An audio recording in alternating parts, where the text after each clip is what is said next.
Hey guys, it's Brendan the Paleo Dude here, and I'm back with another Jurassic World toy hunt. I'm at a Walmart here in Edmonton, and they've got the new Camp Cretaceous captives. They still have plenty of these wild pack figures. Very cool. I haven't seen the Destructasaurus in a while. They have the Battle Damage Rex. That's pretty cool.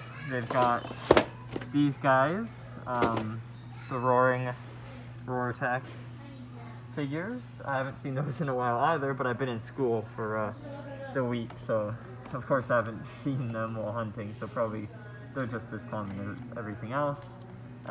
They've got this guy, Scorpius Rex.